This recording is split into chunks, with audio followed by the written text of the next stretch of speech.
Welcome back, everybody, to episode 1 of the Game of Influence. We are officially back, and today I have a very, very special guest with me. But before we do that, it is episode 1 of the relaunch of Game of Influence. I want to thank you so much for watching, for subscribing, for tuning in. As you know, it has been, quite the journey to get here. We got shut down by Apple in a lawsuit.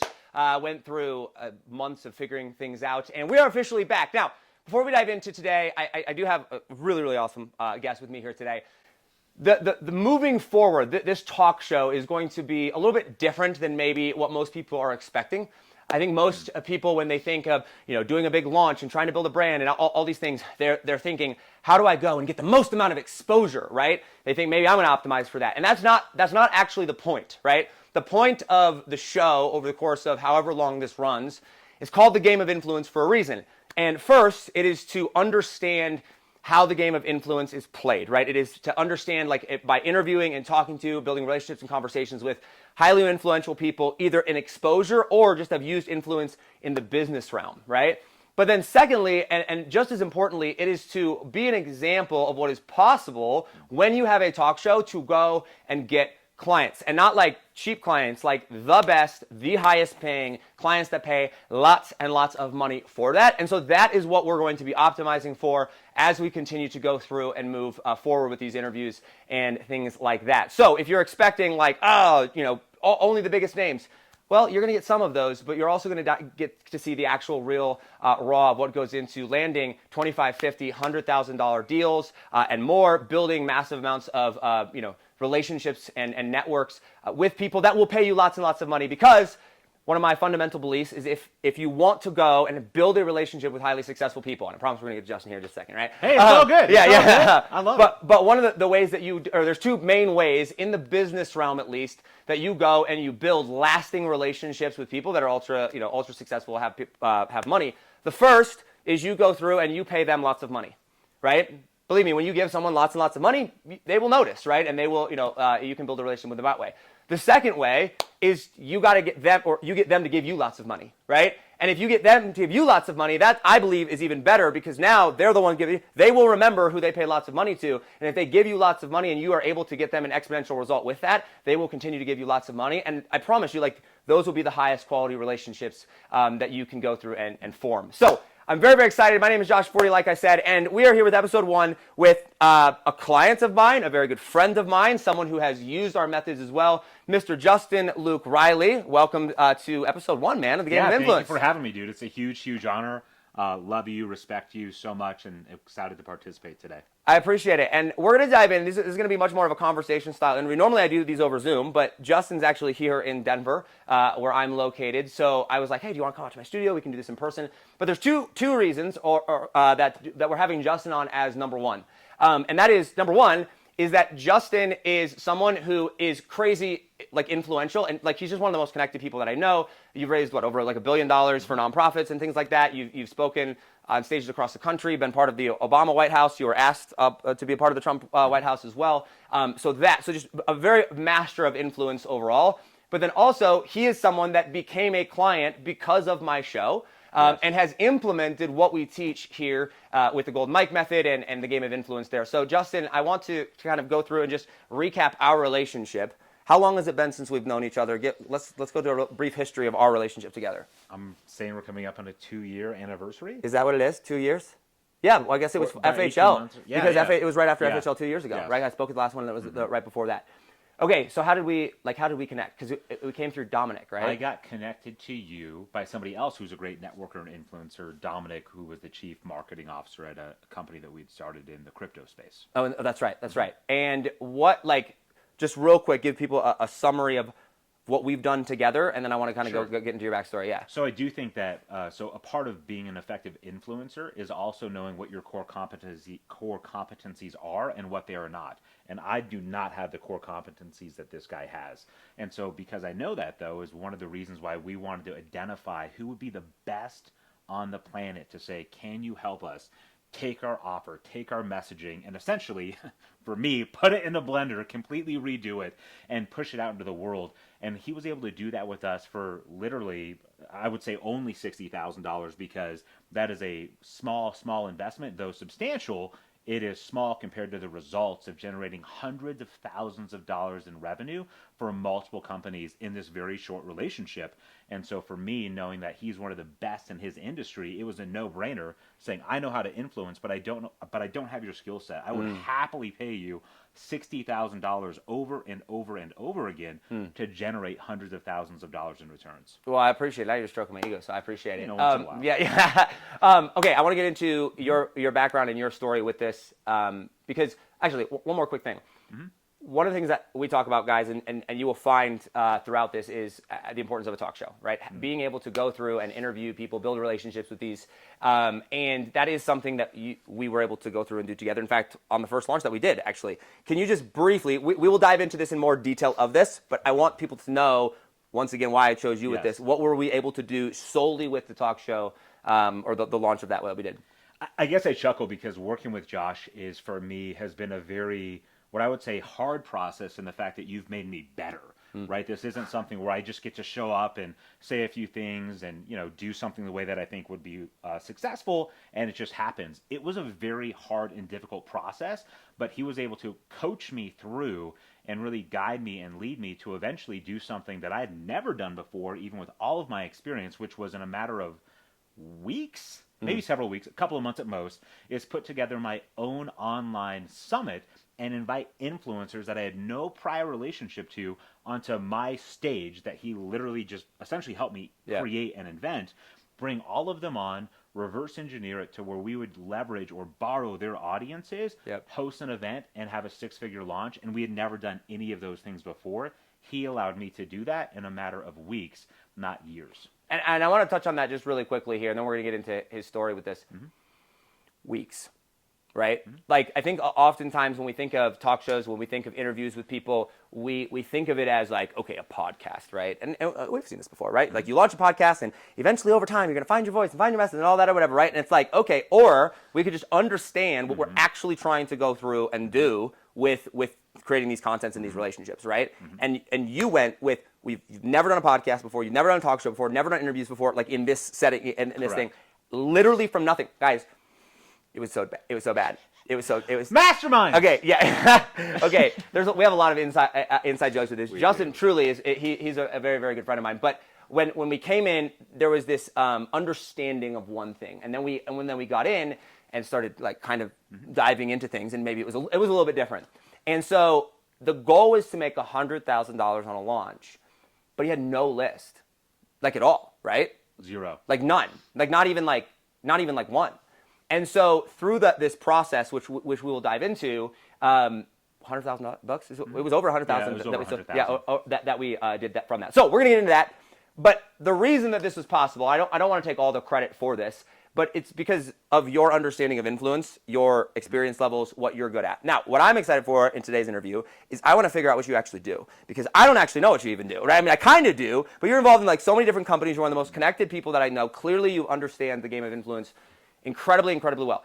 Take us back. Go to the beginning. Like, how did you get started into all of this? And like, kind of give people the background, because you have an incredible story. Take us back. Like all the way to the homeless story? Yes, like I want, cool. Go to the beginning, 19 years old, checked into my 7th treatment center, homeless, living in downtown Denver.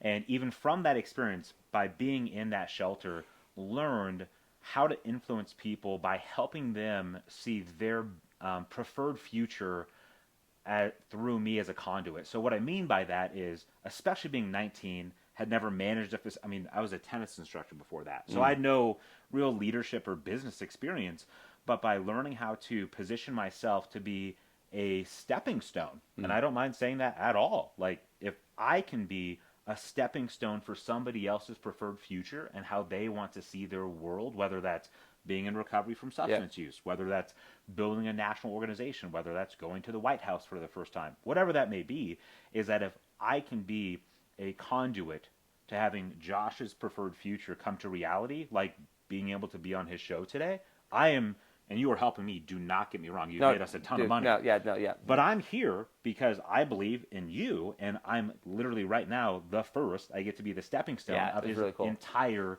show, and that's what I've done. Yeah. Year after year after year in multiple industries. Okay, can I back up though? Yes, sir. So every time I've heard your story, that's where you begin. Yeah. You checked into your 7th treatment center is in Denver or whatever.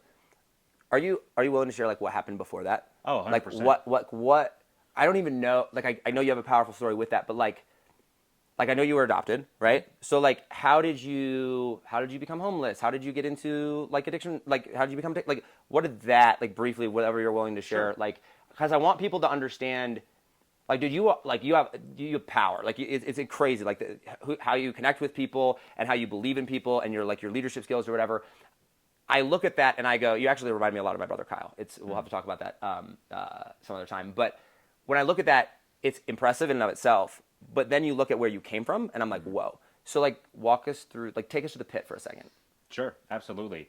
I think that one of the ways that I explain how I felt growing up. So to me, that means like consciously from 5 to 19, really especially from 8 to 19, in a non-egocentric space or from a non-egocentric perspective, I felt like I walked around on my own platform. Like when I went to school, it felt like I was on a stage and everybody was looking at me. Not because I was influential, but I just felt that pressure. I was like, oh, like I could never pull off this haircut. Look at this. It's like a vanilla Hershey chocolate Shout out kiss Big on Money his head, Barber. right? Oh my gosh. But Shout out truly, Big right? Oh, Like, gosh. I would look That's around. Good. That's good. To other students, to other, whether they were playing sports, whether they were in chess club. Like I just had this huge desire to be enough. And very, very intentionally, there were two paradigms that I lived from, and you'll see why this led to destruction. One paradigm was, that's right, I was adopted. I was adopted at 14 months, which is a very specific random age, to where I heard that information, and I heard that as they tried me out. It was like a 14-month trial, and I was returned. I was not enough. And so I lived from a place to where how can I make that true, that if I ever meet them, they're going to say, we were right. He's not good enough, to put it plainly, and I'm so glad that we didn't keep him. But the other paradigm was I'm going to be the most prolific, successful person of all time, to where if they meet me, they are going to rue the day that they gave me up. Neither one of those perspectives are very healthy or sustainable. They're very extreme. Yeah. And so that resulted in captain of the tennis team misusing substances every single night.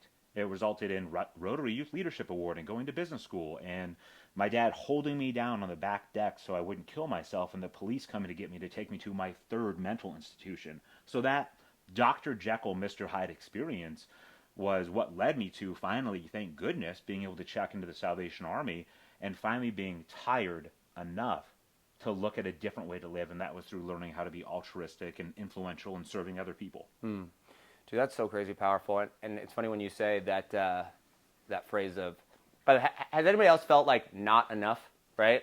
Alex Hormozy, he talks about this when they interviewed like when they studied super successful people. There was like three common traits between all of them that they could find.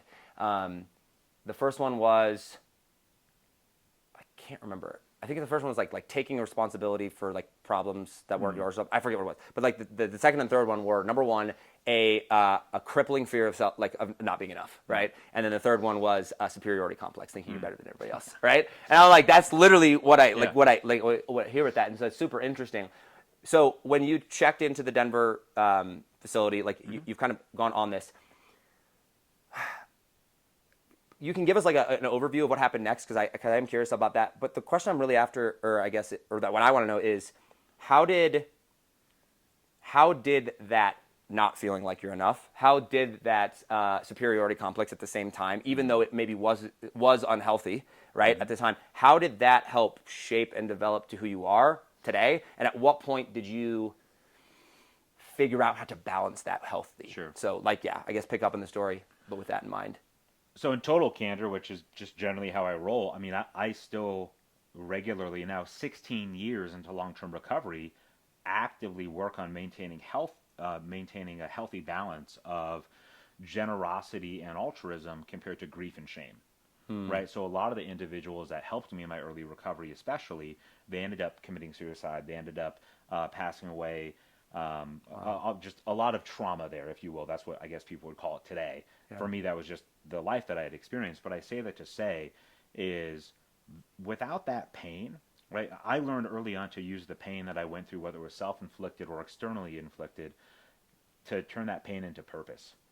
And if my motive is pure, meaning like if I was here today, like I would feel the difference. If I was here today, even doing this show, because I was really hoping to get something from you, I mean, you have such a high emotional intelligence and leadership skills. You could feel that from me, and you probably wouldn't have invited me because I'd be weird.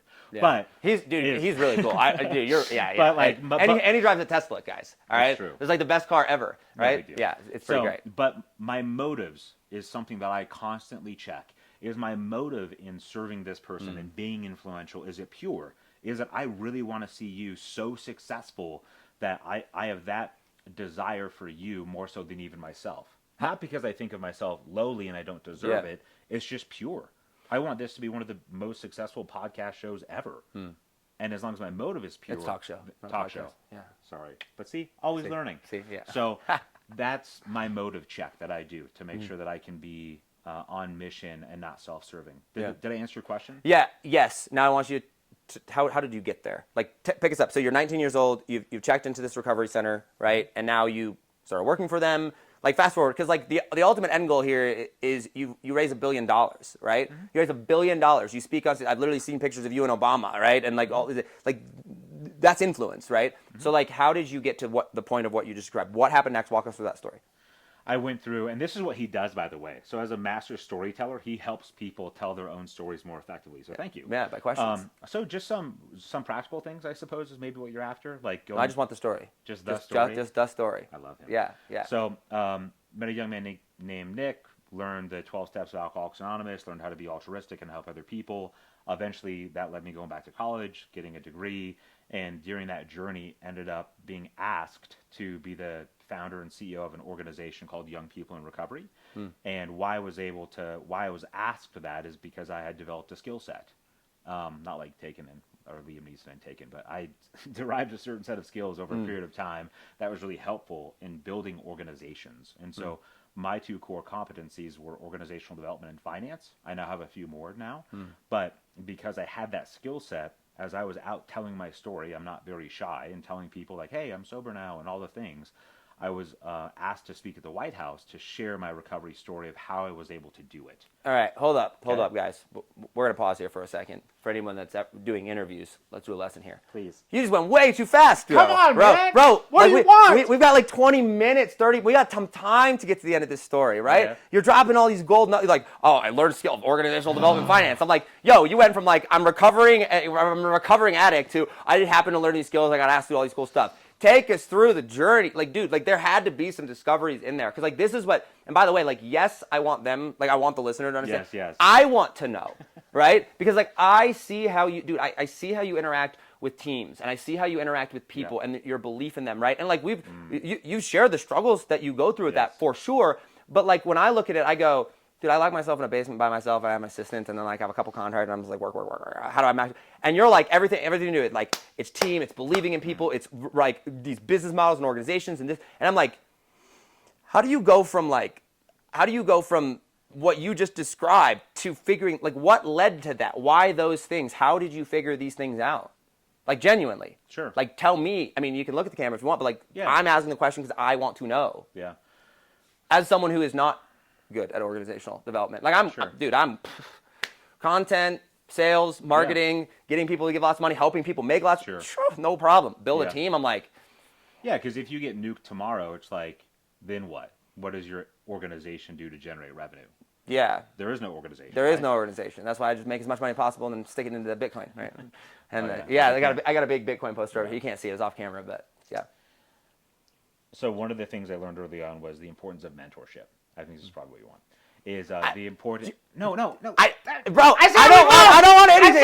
I don't want anything. I want this story. Like I'm not after. I'm not trying to create this. I want to understand you. Yeah. So like genuinely. Very early on, I was like I learned why mentorship mattered. Justin, who was one of my early mentors, he ended up not making it in recovery, but I learned from that. Well, why was somebody so talented and so charismatic and so and so impactful to my life. How did he not make it, so to speak, in recovery? And the same with Nick. I mean, the guy who fundamentally, like if there was just one moment I had to pick that changed my life forever, it was meeting Nicholas Girk. And he killed himself like 3 months later. So what do you do with that? Yeah. And so, but I didn't give up on the importance of mentorship just because some of them didn't work out. And because I always valued mentorship, who has gone before me in farther in an area of leadership in life that I haven't been to that I want to go. Josh is one of my mentors who helps me get somewhere that I want to go. And so backing all the way back up to the Salvation Army is one of the mentors I had at the time, because I had just been invited to join a board of directors, which I didn't even know. I didn't know what that meant. And I was the young person. And I think that's the only reason I was invited, because I was chronologically young. And this is back when Facebook really was like a new thing. Yeah. That's how old I am. And so I want to pause it there just real quick, because that's an important point. Literally today, but when the time we're recording this, I posted something that said college is a scam. Here's what you should do instead. And the entire premise was like, go Yes. Of course it is, right? But it's Star Talk Show, and the reason with Star Talk Show was like, I'm like, when you're young, like when you're 18, doors open. That 35-year-old you will not have, right? And I feel like that's kind of what you're talking about here. It's like you had this opportunity partially because of your age, yes? Yes. Okay, continue. So one of the mentors that I was actually assigned to me, but it wasn't foreign, because I got on this board of directors in Washington, D.C., and that happened because I was telling my story in the Denver community, and I was invited to D.C., and then they said, hey, you're young, join the board. We have mentor-mentee assignments, an older board member with a newer board member. So, but I was like, oh, cool, I get this. But that board member, we were walking across the street in Chevy Chase, Washington, D.C., and he said, I would be very mindful of what you choose to dedicate your life to. Because right now you are the young person, and right now social media is a thing. Not that it isn't now, but this is, 14 years ago. And this world was filled, we're in DC, so there was public policy, there was communication, there was fundraising, there was a whole laundry list, just like we all have in life, of where do I want to spend my time and energy? And he said, I would be very intentional in what you choose to say you are all about, also known as a core competency, that when we look around the table, we're going to know what we're going to go to you for rather than somebody else. And that matched up with when I had just gotten back into college. This story is almost happening concurrently within weeks. I went into my communication class because I eventually went back to college, and Dr. Larry Erbert here at CU did a whole talk on how he was influencing the military. He was influencing professors. He was influencing doctors. Like, pick an audience, and Dr. Larry Erbert was providing communication leadership to them. And I'm like, but he was none of those things. He'd never served in the military. He had never been a doctor. So, like, how in the world does some dude in Denver, Colorado have it in with all of these people groups, and they are going to him to ask for help? And he said that he learned the power of communication and organizational development, that because he mastered those two things, and that's what he was known for. Those things just so happen to be like such strong principles that are transient in almost any environment, or transferable in any environment, that everything that we do, you need to be effective at communication. And if you want to build something sustainably, you need to understand organizational development, or you at least need to understand that you need somebody who does. And so that was a light bulb moment for me. And I said, I want to be effective anywhere I go. So whether it is the White House, a startup, a rehab center, a local church that I go to, like, if I show up and I can help people learn how to communicate more effectively, and I can make their dreams sustainable, and that's called organizational development, that's what I'm going to focus on. And so that's how I decided, or those are the stories that led up to me wanting to portray and then learn and live out that I could be in any room and help your business grow. See, that's what I'm after right there. See? Yeah, see? Yeah. Like, for my own sake, right? Yep. And it's interesting when you say that. When I look at marketing and sales, right? And in this scenario, I'm going to call that influence and persuasion, right? The game of influence, there's influence and persuasion. I didn't want to call the show the game of influence and persuasion, right? I just need one better, but the game of being able to affect somebody's actions and then persuade them to take specific action. So call that marketing and sales. It's funny, the reason that I'm obsessed with that, I feel like, is very similar to what you just said, right? Which is, any person any room that I walk into, like this is a skill set. There are a few skill sets in the world, right, that have such transformational power, right? That no matter who possesses them, I don't care what industry that you're in, I don't care who you are, what you sell, what you do, how, like if you possess, there's only a few, I feel like, right? I agree with that. And marketing and sales, like the ability to influence and persuade someone, to literally get someone to take an action and to commit with their energy, with their time, with their money, with their resources, right? Yes.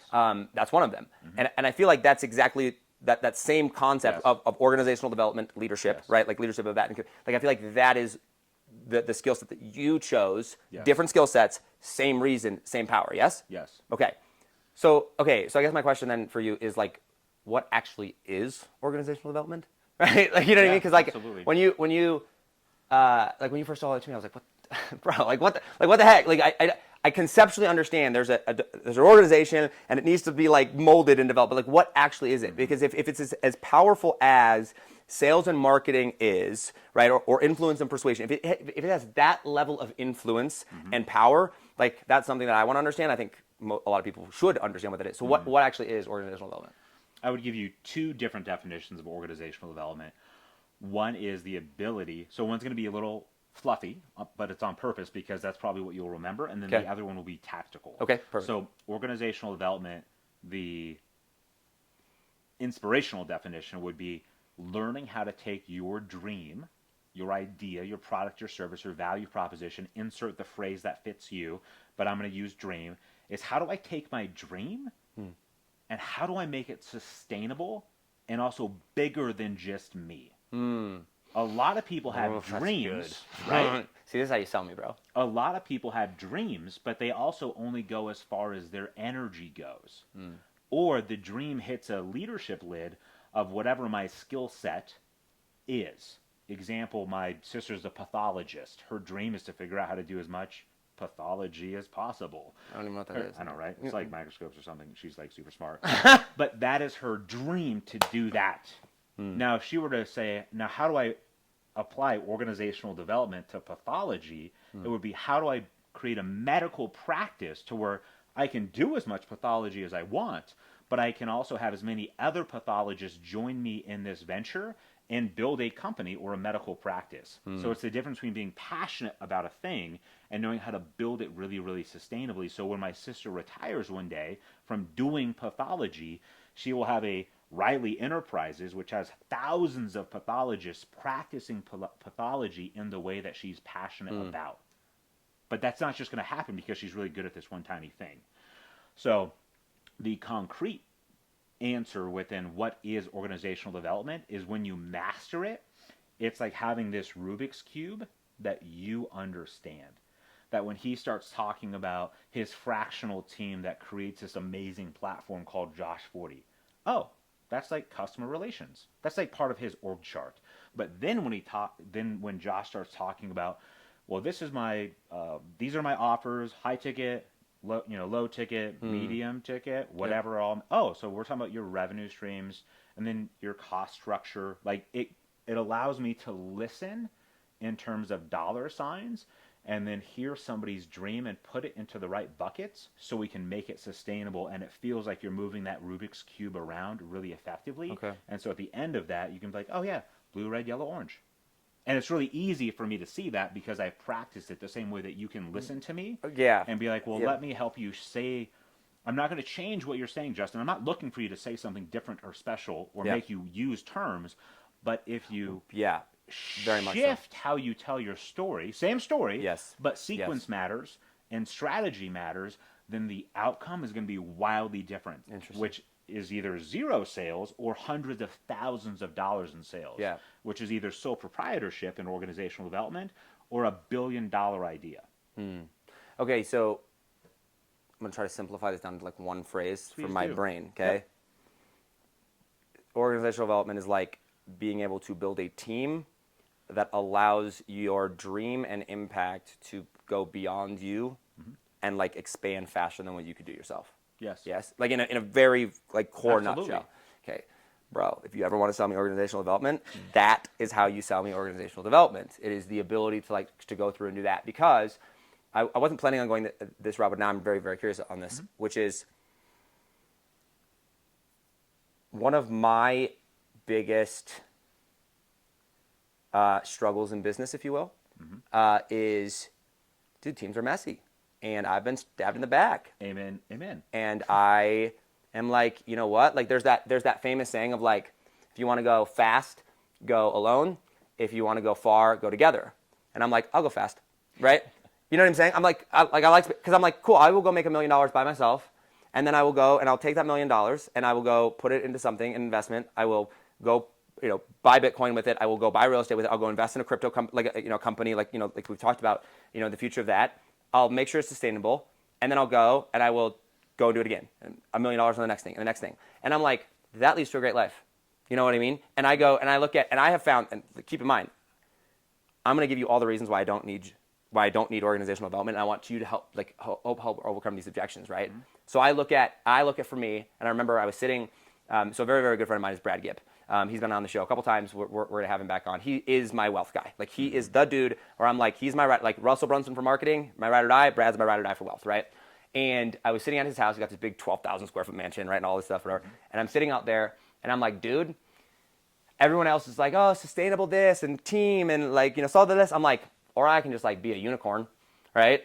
And he's like, he looks at me and he goes, I'm only going to say this to you because I know you well enough. And he's like, Josh, you have an overwhelming amount of self-confidence, like almost to the point where it's undeserved, right? And he goes, so I actually think that you could be a unicorn, right? And I go, okay, cool. Who's the unicorn? Joe Rogan's the unicorn. I'm like, Joe Rogan has like 2 people on his team, right? Look at the influence that this guy has, right? So my whole thing is because I'm scared.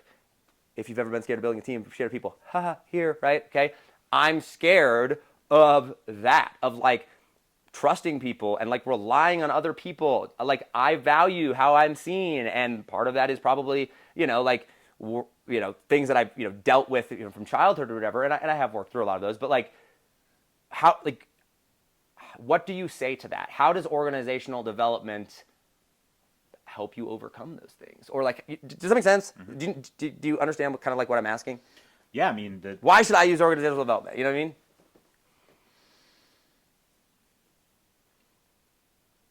As much as I do love you and respect you, as you're aware, yeah, I don't think you'll get to $1 billion on your own. Straight up, because I don't know a lot of people that have. Now, there are some outliers of somebody who was like invented or not even $1 billion though. Yeah, just the impact. Like, because my whole thing is, after a certain level, like, it's all about the size of people, right? Mm-hmm. It's money until I have so what's your enough $1 billion money. Then? What's your Joe Rogan podcast? Yeah. Okay. So, but that's secondary. So the first is I call it FU money, not FU money in the sense of like hundreds of millions. I'm talking about set for life money for the rest, right? For the rest of my life. So like the first target is 5 million liquid cash, right? Because I know that I can generate without it in the markets $20,000 to $30,000 a month forever for the rest of my life, like without loans, without debt, like 5 million liquid. Like, that's like base level, cool. And then there's probably like somewhere around like the $20 million level, right? At that $5 million point where I'm like, okay, cool, I've got 20 grand, 30 grand a month for the rest of my life. I literally did nothing, right? The market's correct, whatever. Then I still have that next target of like, I want to be free forever, which is generational wealth. But now it shifts into very specifically, for me, the influence and the impact at a wide level, right? So this is pure reach, right? I don't want to say famous because that's the wrong word, but like, I'm a Christian, right? I believe in Jesus, and I had a thought one time. I'm like, it sucks, man. We as Christians, like, we could never be as influential as Drake, right? Like that, you know what I'm saying? I'm like this, but then I was like, wait a second. That'll preach. But what if I could be as influential as Drake is for Jesus, right? Mm-hmm. Like, what if I could reach that many people with a message and be an example of what it means to be a follower of Christ and be in a healthy relationship, and like that is that, right? And so, dude, I've been a part of a couple of teams like in short periods of time that were so much fun, right? Like when Brad and I work together, it's like me and him and like one of like the small, like, I love it, right? But then I'm like, then people got to deal with my bullshit. You know what I'm saying? Yeah. Like, really though. So like, how does organizational development help solve that? Or that's my $1 billion. Yeah. So that's helpful. And I also think that it would be actually interesting to see what your answer to this would be. I don't know if every value proposition, in like the largest term possible to use that, would not benefit from learning how to persuade people. I agree that that is universally massive. But the vehicle of how you help people get there, like not every value proposition needs an online offer. An online offer specifically, you're correct. Yeah, right? Yep. And not that organizational development is certainly in the camp of how to persuade people as bigger and more universal. It's not as narrow as an online offer. But for some leaders, they can go it almost alone. And so I say that to say, like... But see, I disagree. Go ahead. And this is why I need you, like, this is why I know what I need you to fix. Like here, which is organizational development, what I'm hearing you say is organizational development is the ability to, like, persuade and build people, like, in teams, like, around an idea, right? Like, bring people together, organize, put people in their roles, like literally influence people, right? The world runs on teamwork. The world runs on people being able to get along with one another, whether that's in churches. Well, you look at the church, you look at all of this. I absolutely know that my influence will be majorly capped if I do not know how to build teams and work with people, even if I, in my own business and life, never build that massive team, right? So I guess going back to the question of, like, get me excited about organizational development. Like, what excites you about it? Why is it easier? Like, than I'm making it out to be with this? Like, does that make sense? It does make sense. And I think that, I mean, part of my perspective is, like, not... maybe a part of my style is not trying to convince somebody of a thing, and I don't feel weird about that by any means. Yeah. But it's moreover things that make me. It's easier probably for me to speak to what makes me excited about it than try to convince you of, like, why you should have 20 team members. Because like, bro, I get to, like, not everybody wants 20 team members. Oh my gosh, I've been. Yeah. What makes me excited is when I wake up and I've made more money, and I didn't have to do anything. Because somebody else is actually tasked with doing the thing. What makes me excited is when I see, and especially, and this is like super exciting, is when I knew that I had really figured out organizational development.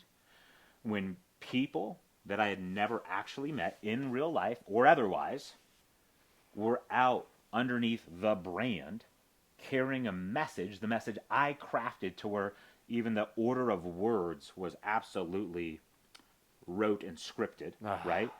To where when they were doing that thing and I never even met them to convince them to do it because I'd mastered organizational development and they were bringing money into the company, I knew I had something.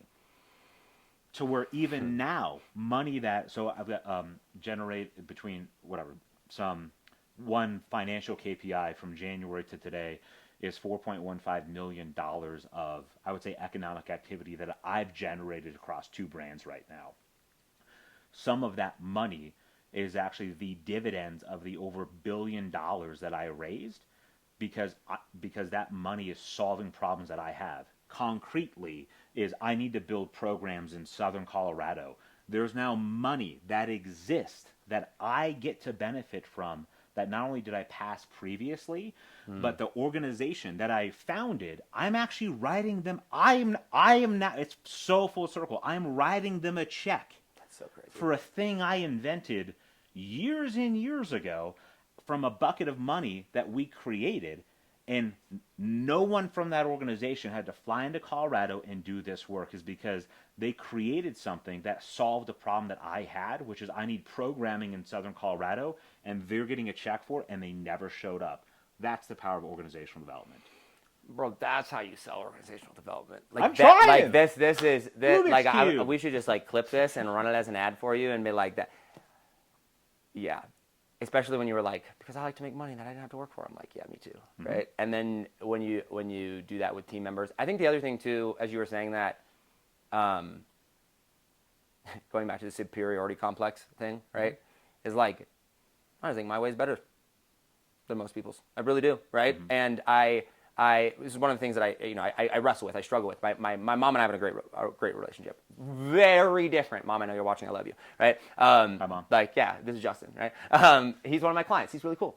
But, I wrestle with this and, empathy for, different people or whatever, but understanding that people are different than me, right? But I look at the world sometimes and I'm just like, why? Like, why do people do things this way? I'm like, there is a better way. And then the most annoying part is that when I can sit down with somebody and I can explain my way of doing things, like, to them, and there's actually logic behind it all, like 98% of the time, right? Like I have just thought through my way of doing things more than that person has. Like I think about everything in my life. I design like absolutely everything. And I'm like, you haven't sat down and thought about it. But when you were saying that like this idea, to being able to carry this idea beyond you, right? And Dan Henry, who I work closely with or whatever, he's like, Josh, what you have to understand is I could be selling the exact same offer as you. And you could be selling the exact same offer as the people behind the camera right now, right? People will buy from me because I'm me, and you because I'm you, because the messenger matters. And so I think like in order to reach a higher level, like more and more people, like with truly transformational change, the messenger does matter, and that like organizational development, it sounds like, allows you to go and communicate more effectively through other people that would relate to other people more effectively. Correct. Yes? Yeah. The use case that you used, which is fine because the way that you're set up right now is under the auspice of superiority complex, and my way is really good, and I'm really good at explaining it. Great, dude. To be clear, I do not have everything figured out or whatever. I'm talking about like the few couple of things that I like. Pay him money and he'll help you. Yeah. Is what he's trying to say. But when it comes, if you want to make money online, that I can do. Yes, with a talk show specifically. Yeah. Sorry, continue. Always be pitching. All right, I love this guy, all right, dude. like people got to know. There's a way to be free and make lots and lots of money online, guys. It is called a talk show and high ticket offers, and it's amazing. It's not that difficult. Anyway, continue. But with organizational development, you don't have to be the guy that says that anymore. But I want to be. And I there's know. nothing wrong with that. I And know. it's fun. No. Like but I don't want to be the guy that delivers on it, and I don't want to be the guy that like that does the accounting, and I don't want I get it. So when your kiddo gets here, Yeah. and you want to take So excited. 3 months off, 6 months off, a year off, you're financially. If you want to do whatever you want to do, then you're gonna. It's one thing to say, because like I'm pretty good at what I do, and if you get me in the room with somebody, you give me a few minutes or a few hours, whatever it may be, I know. Yeah. Dude, I know that I crush it at what I do. Yeah, you do. But great. Yeah. But when I can teach 5, 10, 15, 20, 30, 50 other people around the country to do that same thing with the same, maybe not power, maybe not same style, and so I have to let that go. I would say the same power, but just a different style for sure. But with the same result, the result is what I care about. So if somebody else takes 50 minutes to say something I could have said in 5, hey, good on you.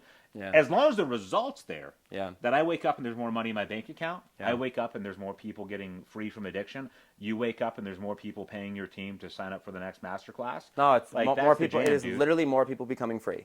Yeah. By doing what they've literally been called to do. Like that. Like if you asked it, like my mission, like if I could go, I do this exercise. You're going to be asked this question, so I'm going to prep you for it right now, right? Oh, great. So like if you, every stage you've spoken on, every podcast you've been on, every talk show that you've been on, every person that you've interacted with, that is your dream client, right? Not everybody in the world, but like that is your dream client.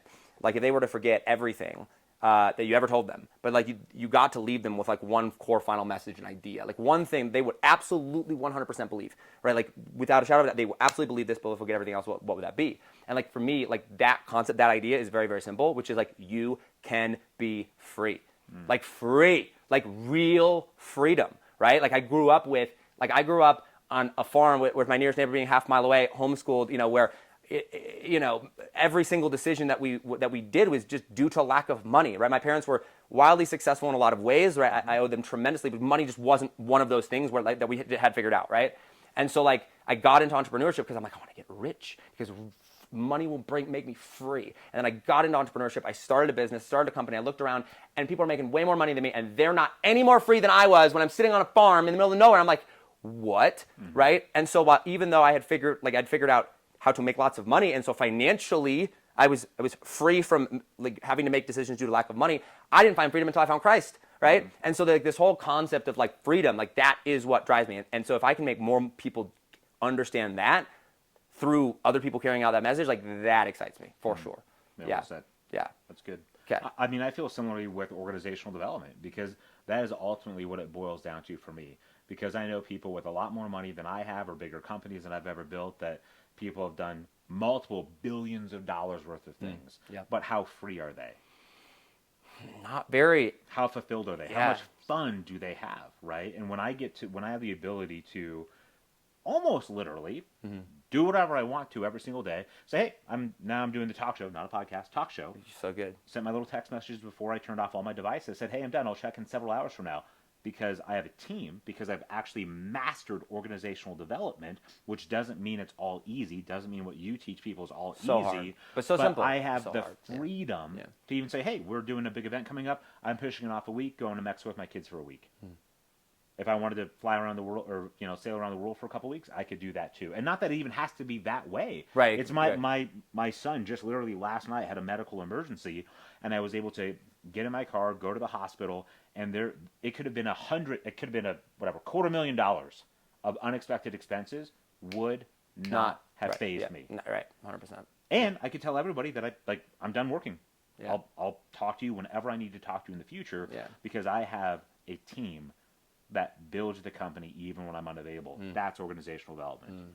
And it's a lot of work to get them to do it in the way that you believe it should be done. It took me a few years to really figure out how to do that at scale. But why I brought up the KPI earlier today is because if you're watching this and you're saying, I haven't hit my first million, I haven't built that first thing, is I'm now doing it in record speed to the millions and millions of dollars in months rather than years, because of the principles of organizational development. They're now happening over and over again. And if you want to make millions of dollars, your first $1 million, start a talk show. All right?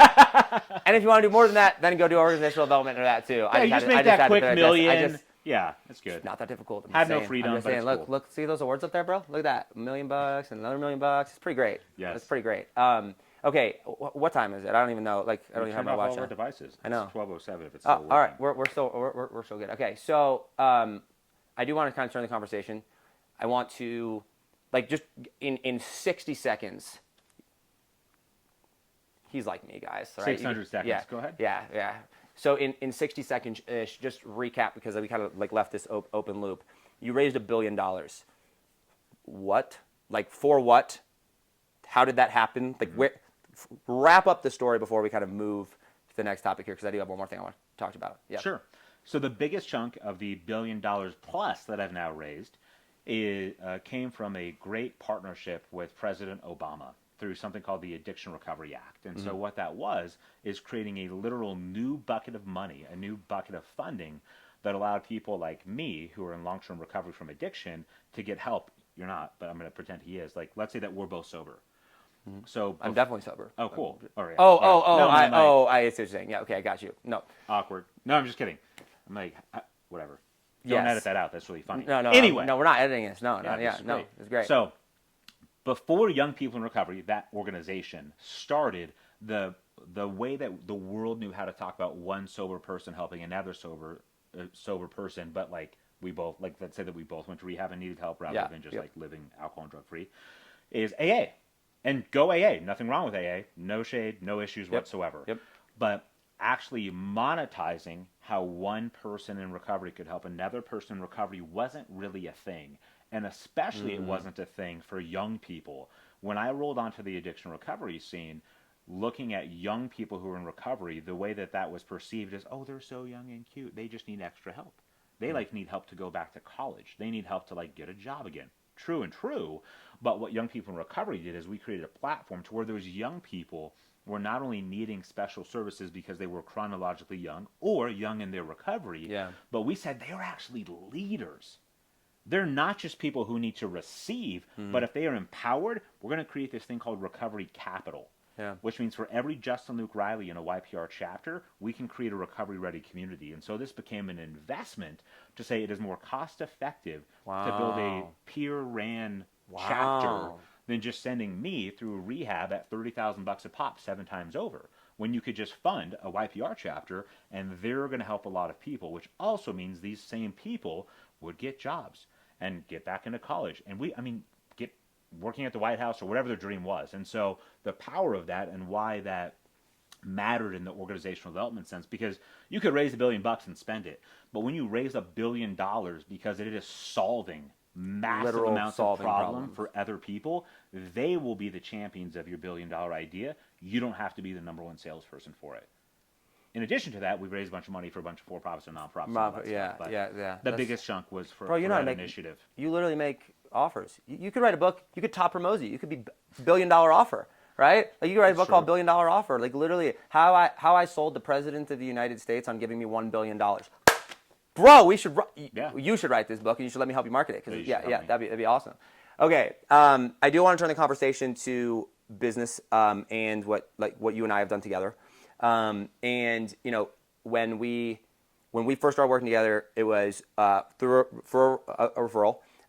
And it was over crypto, like in crypto, right? Which I love crypto. Like it's my favorite. I know it's like toxic right now. Crypto Twitter is like kind of toxic. It's a great time to get in. Go ahead. It super is, right? Like I'm still like everyone's like, oh, crypto's. I'm like, you're so dumb, right? Like like blockchain. It's just wait, all right, get it. But we bonded over that. But then we like launch a token. No,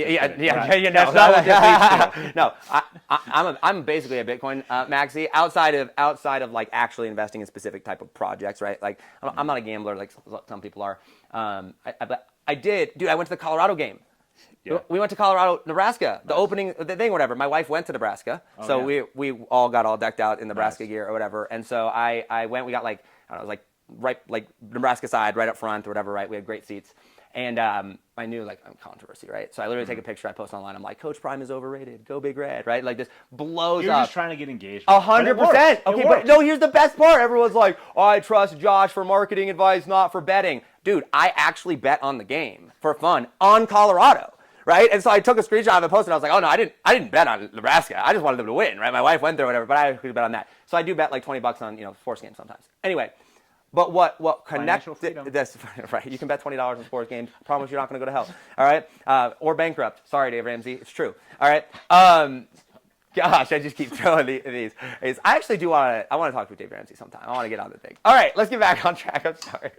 Okay, but what I think actually allowed us to continue to work together, right? And I'm pretty picky about who I work with, like to the point where when you like throw people my way, I'm like, no, please don't send people my way. And then, but it's, yeah. Sorry for the referrals. But I know, crazy, right? But I think we bonded over, or like one of the things I really appreciated about you is your faith and like how much that has been like such a forefront of our conversation, a lot of our conversations together, right? So transitioning into this conversation of business and what we have been able to do together with the launches, and we've done $100,000 days before, we've done challenges, we did the summit with the interview style and all of that. How has your faith affected how you operate inside of business and how you influence people? Whew. Great question. I think that I call them a God-based decision, and it may sound simple, but there are many moments, whether it was through Young People in Recovery, there's many moments at the company I'm at now, at any company, where I do my best. And I know also, so I've made decisions that are not God-based. And what that means for me is, okay, am I saying yes to this opportunity because it's shiny, it's lucrative, I feel guilty. I feel like I should help them, and I feel like I should be a part of this thing. Like, I have a really good buddy of mine who literally asked me to invest and give me 40% of the company, and I said no because I didn't have a piece from that. So when for me, my ultimate rubric for decision making is, what is God telling me? And that may sound like really like fluffy, but it's been one of the most strategic advantages I've had, because in the darkest days when there's cash flow challenges, there's lawsuits, when your team is not delivering, it is, well, I didn't do this for the team. I didn't do it for the money.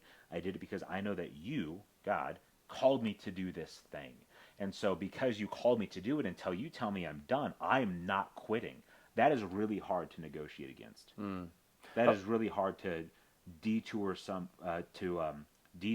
from somebody not giving up when you are so committed to something that you will not quit even when it gets hard. That's hard for somebody to try to take that away from you. And I would agree with that.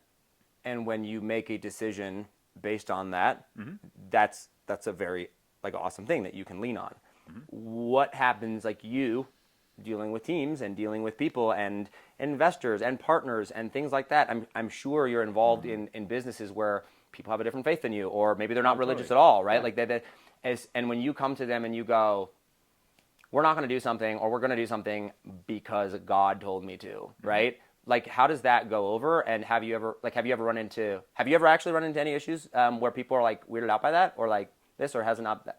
No, I've been really fortunate through mentorship, as I talked about earlier. One of my core values is, I think that there's wisdom in how to talk about your faith without being proselytizing or providing pressure or using the God card. I was also in ministry for a long time, and that happens there more than probably anywhere else. Yeah. And so I haven't had a situation where somebody pushed back to me because I had said, this is the direction we're going, but it wasn't because they didn't push back because they used the God card.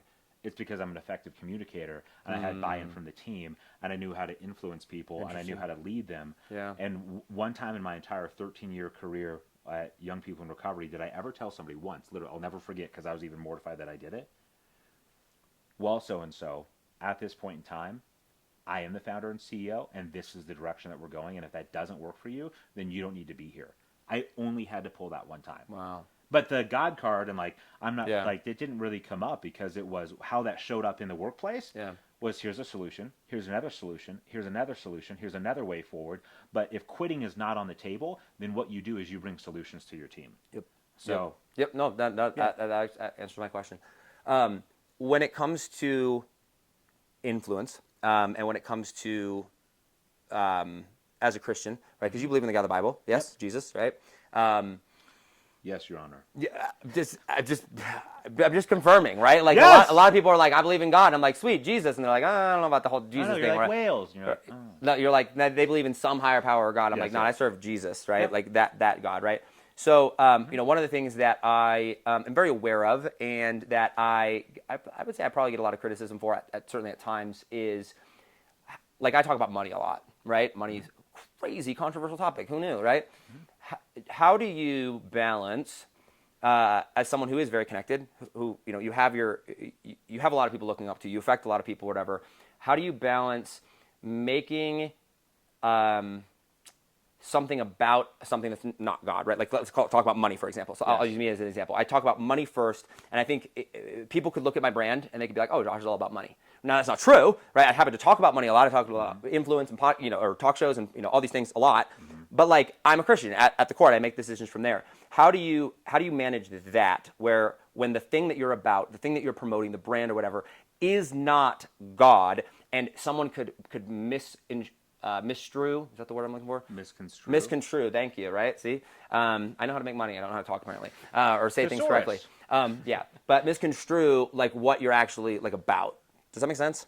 Or what advice? Yeah. Okay, good. Okay, I've been, oh my gosh, like, totally hated on. Yeah. I'm this, super rich white guy. I'm like, first of all, I mean, rich is relative. Yeah. But white, not. Check out, like, my, I'm pretty white, 23 and me thing. Well, you're almost clear like my wife. Yeah, yeah. It's cool, bro. It's cool. We love you. And so, man, have I been hated on because of people's perception of what they think I'm about and who I think I am, and then they find out I'm a Christian. I mean, I've had people straight up come and tell me that, I just can't work for you because I know that you're having your wife stay at home and not work because you're a Christian man. I'm like, okay, what? Okay, that is crazy. That is crazy. That's crazy. Hold on, I want to talk specifically though about Christians, just for the sake of time. Okay. Oh, okay. Because like it's gonna get juicy. What's crazy is, dude, is like Christians. Listen, I'm a Christian, guys, and I love y'all.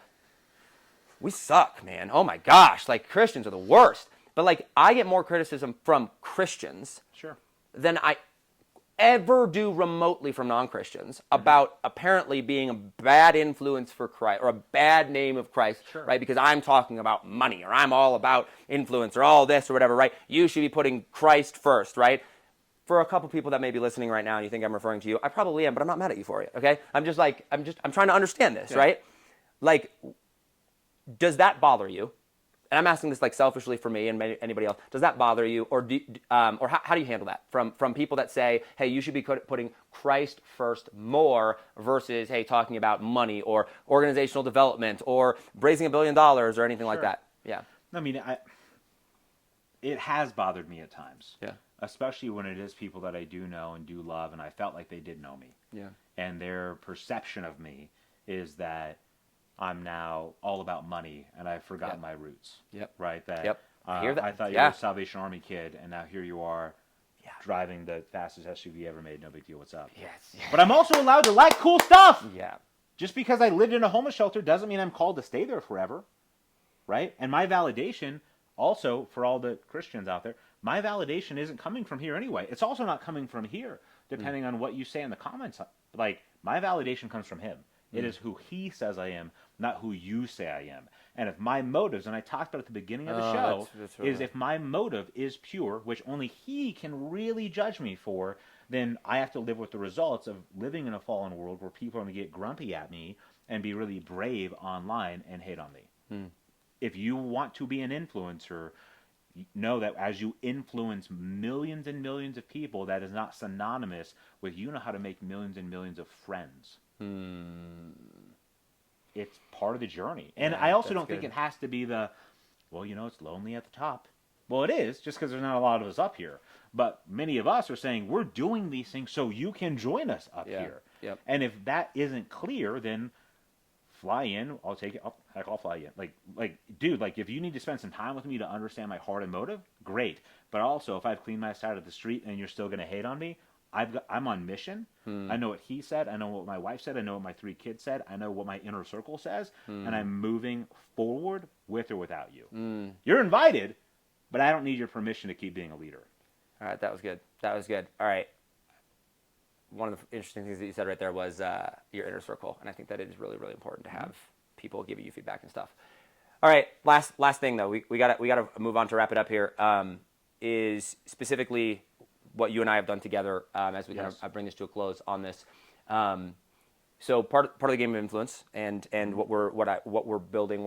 I say we. I can say we. I have an assistant. I have people around me. They might not be here, all right, but we are working on it, and we are building behind the scenes. I have a funnel builder, and people like that are really helpful. But anyway, what I'm building at the game of influence and with the Golden Mike method and all of this is the ability to give entrepreneurs specifically, right? I'm entrepreneur-minded people. The ability to go and create freedom, to understand sales and persuasion, to understand influence and persuasion. I mean, to learn how to sell things, to give people a platform to build relationships with people like you that have money to pay to solve problems. And like, I firmly believe if you're good at something, you should charge as much as you possibly can for it, right? Because that will allow you to deliver the best possible, as long as you're being ethical or with that. My question for you would be, with the focus being on, creating a platform where you can network and be like understand influence. The more you understand influence, the better you are at sales, the better you are at making money, the better all these things.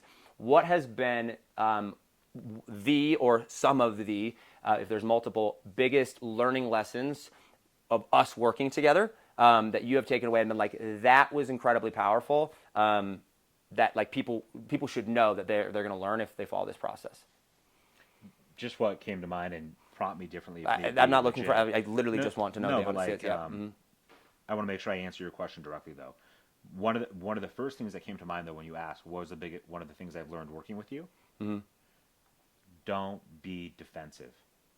We probably lost a few months of efficiency because I was accidentally defensive in trying to like communicate my idea my way when I didn't. As I realized that I didn't have to try to convince Josh of like why masterminds are a good idea or why crypto is a good idea or why we do consulting the way that we do at the Complement or whatever it may be. It was, wow, like he is showing up to help me be as effective as possible, to tell a story in a specific strategic way to generate as much money as possible to help my business. So if he, master storyteller, is telling me to shift how I tell a story, just do it. We probably lost 3 months accidentally because I was just like, I didn't understand the process. When you say defensive, though, like you mean like you thought I was asking something and you had to defend yourself from it, or what do you mean by defensive specifically? Defending why I thought what I was doing was the right way. Oh, and it was hard because it was subconscious. Yeah. Because you would talk about like, I know it's me doing this with Dan Henry too, though. Yeah, right? Like who is this off? Who is this offer geared towards? Everyone. It can't be everyone. Well, no, I'm like seriously, like crypto can make anybody's life better. Oh, I know crypto can. I love crypto too. But Justin, for what this business does, what the offer is, who's your customer avatar? Everyone is not a good answer. And I then had to say, okay, Josh, so then what would be a good answer, and can you help me rather than no, let me tell you 20 more stories of why crypto could help everybody on earth.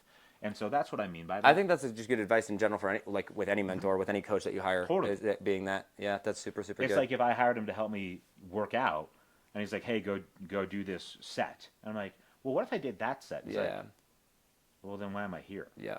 So I think that was one of the biggest learning lessons of just listening to you, honestly, man.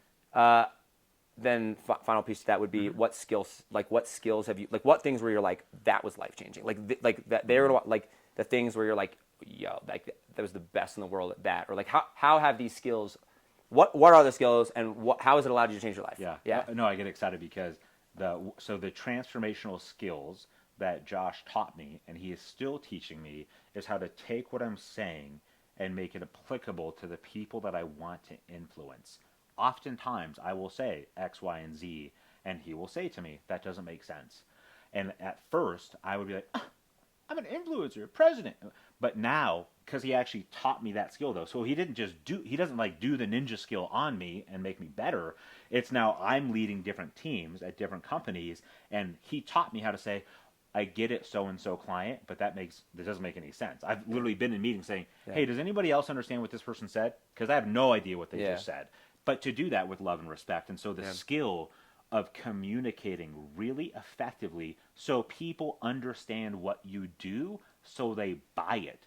So they understand what this will do for them. Telling stories for the people that you're solving problems for, Solving problems for? Thank you. Yeah, that. Learning how to communicate what you're doing and how that solves a problem for the people you're selling to, like telling specific stories for a specific reason. One of the things that you did with me early on was Nick. I mentioned him earlier. And in the most loving, respectful way, as a follow-up to one of our sessions, you said, I really understand the gravity of losing a mentor like that. However, that story isn't always going to be impactful for every single thing that you do. And I thought that was really well done and true, that story, straight up, is really random for selling certain offers. For what we were trying to do. I'm trying to teach somebody a methodology on how to make millions of dollars in crypto. You don't need to tell a story about your dead friend. And like he didn't say it that way, but that was the result. So learning how to tell stories strategically has been invaluable for me and is beyond even our online launches, has allowed me to close more deals because I know how to communicate. I'm going to tell stories in a strategic way so this potential person buying a service from me knows that this solution is going to help them. They buy for themselves, not because I convince them. They're investing in something that will help them, and he taught me how to do that. I appreciate that. Last question on this, and then we have the wrap-up question. We've worked together on 2 different projects now, and if you take out like the in-between time, between the projects or whatever, I know we've been on it for 2 years, but I would say probably it's been 5 months, 6 months or so, 5 or 6 months or so. How much money, however you want to quantify this, how much either money have you made, more money have you made, like what have been the financial results of us working together by applying what I would quantify that as a $60,000 investment for hundreds of thousands of dollars in sales. Not millions and not tens of thousands, but hundreds of thousands. Because specifically, Josh, the things that you have taught me in our sessions allow me to, off camera and offline, use those same methodologies to close real sales in person. Yeah, in a 5-month period. That's awesome. Dude, I appreciate it, man. I got to shake your hand. This is so much fun. It's so much more fun to do it in person. You can laugh and joke and all of that. We will definitely have to do it again. Final question for you. I kind of alluded to this.